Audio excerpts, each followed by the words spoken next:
श्रीलक्ष्मी अष्टोत्तरशतनामस्तोत्रम्।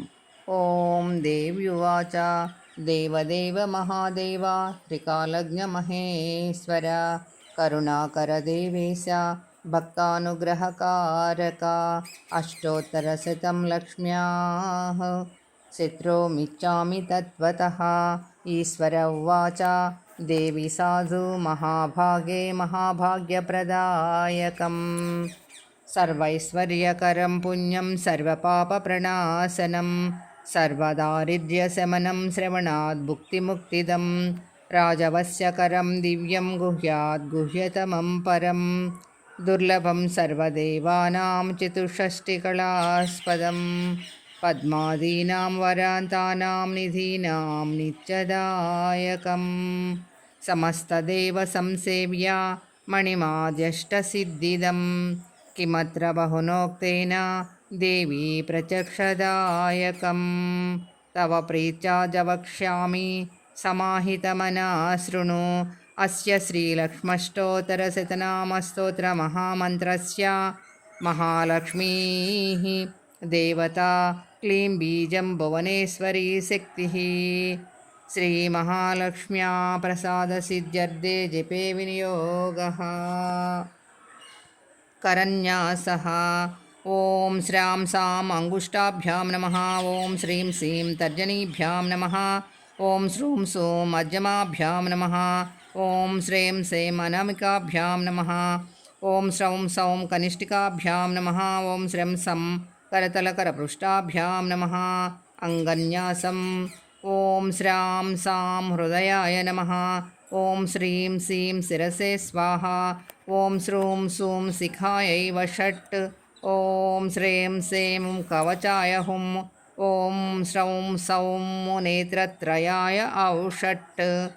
ॐ श्रं सम् अस्राय फट्। ॐ भूर्भुवस्सुवरोमिति दिग्बन्धः। ध्यानम् वन्दे पद्मकरां प्रसन्नवदनां सौभाग्यदां भाग्यदां हस्ताभ्यामभयप्रदां मणिगणैर्नानाविधर्भूषितां वन्दे पद्मकरां प्रसन्नवदनां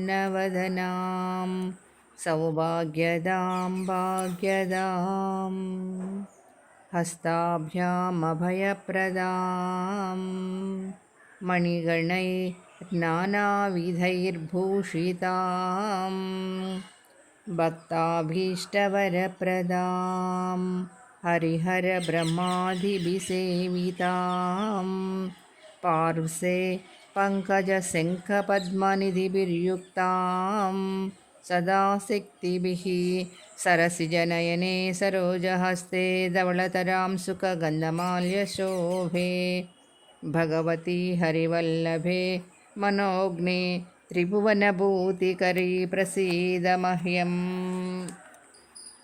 प्रकृतिं विकृतिं विद्यां सर्वभूतहितप्रदां श्रद्धां विभूतिं सुरभिं नमामि परमात्मिकां वाचं पद्मालयां पद्मां शुचिं स्वाहां स्वधां सुधां धन्यां हिरण्मयीं लक्ष्मीं नित्यपुष्टां विभावरीम् अदितिं च दितिं दीप्तां वसुधां वसुधारिणीं नमामि कमलां कान्तां कामाक्षीं क्रोधसम्भवाम् अनुग्रहप्रदां बुद्धिं मनघां हरिवल्लभाम् अशोकाममृतां दीप्तां लोकशोकविनाशिनीं नमामि धर्मनिलयां करुणां लोकमातरं पद्मप्रियां पद्महस्तां पद्माक्षीं पद्मसुन्दरीं पद्मोद्भवां पद्ममुखीं पद्मनाभप्रियां रमां पद्ममालाधरां देवीं पद्मिनीं पद्मगन्धिनीं पुण्यगन्धां सुप्रसन्नां प्रसादाभिमुखीं प्रभां नमामि चन्द्रवदनां चन्द्रां चन्द्रसहोदरीं चतुर्भुजां चन्द्ररूपां इन्दिरामिन्दुशीतलाम् आह्लादजननीं पुष्टिं शिवां शिवकरीं सतीं विमलां विश्वजननीं पुष्टिं दारिद्र्यनाशिनीं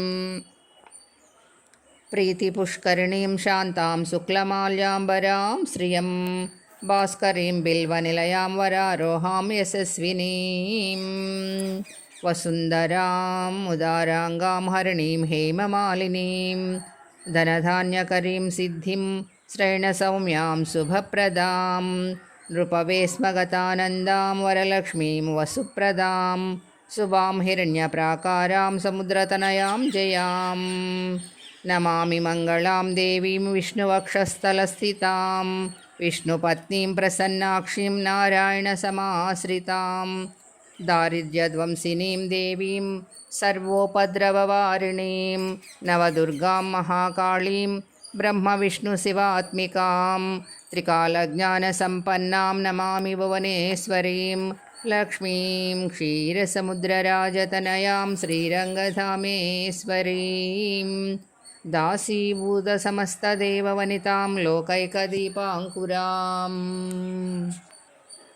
श्रीमन्मन्दकटाक्षलब्धविभवत् ब्रह्मेन्द्रगङ्गाधरां त्वां त्रैलोक्यकुटुम्बिनीं सरसिजां वन्दे मुकुन्दप्रियां मातर्नमामि कमले कमलायताक्षी श्रीविष्णुहृत्कमलवासिनी विश्वमाकोमलगर्भगौरी लक्ष्मी प्रसीद सततं नमतां शरण्ये त्रिकालं यो जपेद्विद्वान् षण्मासं विजितेन्द्रियः दारिद्र्यध्वंसनं कृत्वा सर्वमाप्नोत्ययत्नतः देवी नाम सहस्रेषु पुण्यमष्टोत्तरशतं येन श्रियमवाप्नोति कोटिजन्मदरिद्रतः भृगुवारे शतं धीमान् पठेदस्वरमात्रकम् अष्टैश्वर्यमवाप्नोति कुबेर इव भूतले दारिद्र्यमोचनं नाम स्तोत्रमम्बा परं शतं येन श्रियमवाप्नोति कोटिजन्मदरिद्रतः भुक्त्वा तु विपुलान् भोगान् सायुज्यमाप्नुयात् प्रातःकाले पठे नित्यं सर्वदुःखोपशान्तये पटंस्तु चिन्तयेत् देवी सर्वाभरणभूषिताम् श्रीमहालक्ष्मी अष्टकम् इन्द्रकृतं नमस्तेस्तु महामाये श्रीपीठे सुरपूजिते शङ्खचक्रगदाहस्ते महालक्ष्मी नमोऽस्तुते नमस्तेस्तु महामाये श्रीपीठे सुरपूजिते शङ्खचक्रगदाहस्ते महालक्ष्मी नमोऽस्तुते नमस्तेस्तु गरुडारूढे डोलासुरभयङ्करी सर्वपापहरे देवी महालक्ष्मी नमोऽस्तुते सर्वज्ञे सर्ववरदे सर्वदुष्टभयङ्करी सर्वपापहरे देवी महालक्ष्मी नमोऽस्तुते सिद्धिबुद्धिप्रदे देवी भुक्तिमुक्तिप्रदायिनी मन्त्रमूर्ते सदा देवी महालक्ष्मी नमोऽस्तुते आद्यन्तरहिते देवी आदिशक्ति माहेश्वरी योगज्ञे योगसम्भूते महालक्ष्मी नमोऽस्तुते स्थूलसूक्ष्मे महारौद्रे महाशक्तिः महोदरे महापापहरे देवी महालक्ष्मी नमोऽस्तुते पद्मासनस्थिते देवी परब्रह्मस्वरूपिणी परमेशी जगन्मातर्महालक्ष्मी नमोऽस्तुते श्वेताम्बरधरे देवी नानालङ्कारभूषिते जगस्थिते जगन्मातर्महालक्ष्मी नमोऽस्तुते महालक्ष्माष्टकं स्तोत्रं यः पठेत् भक्तिमान् नरः सर्वसिद्धिमवाप्नोति राज्यं प्राप्नोति सर्वदा एककाले पठे नित्यं महापापविनाशनं द्विकालं यः पठे नित्यं धनधान्यसमन्वितं त्रिकालं यः पठे नित्यं महाशत्रुविनाशनं महालक्ष्मीर्भवे नित्यं प्रसन्ना वरदा शुभा श्रीलक्ष्मी अष्टोत्तरशतनामस्तोत्रम् ॐ देव्युवाच देवदेव महादेव त्रिकालज्ञमहेश्वर करुणाकरदेवेश भक्तानुग्रहकारक अष्टोत्तरशतं लक्ष्म्याः चित्रोमिच्छामि तत्त्वतः ईश्वर उवाच देवी साधु महाभागे महाभाग्यप्रदायकम् सर्वैश्वर्यकरं पुण्यं सर्वपापप्रणाशनं सर्वदारिद्र्यशमनं श्रवणात् भुक्तिमुक्तिदं राजवस्यकरं दिव्यं गुह्यात् गुह्यतमं परं दुर्लभं सर्वदेवानां चतुष्षष्टिकलास्पदं पद्मादीनां वरान्तानां निधीनां नित्यदायकं समस्तदेवसंसेव्या मणिमाद्यष्टसिद्धिदं किमत्र बहुनोक्तेन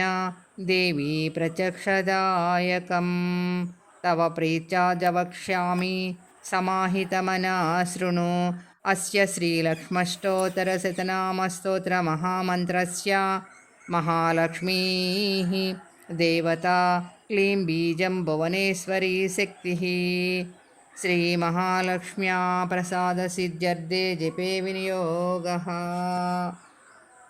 करन्यासः ॐ श्रां सां अङ्गुष्ठाभ्यां नमः ॐ श्रीं श्रीं तर्जनीभ्यां नमः ॐ श्रूं सूं मध्यमाभ्यां नमः ॐ श्रीं श्रीं अनामिकाभ्यां नमः ॐ श्रौं सौं कनिष्ठिकाभ्यां नमः ॐ श्रीं सं करतलकरपृष्ठाभ्यां नमः अङ्गन्यासम् ॐ श्रां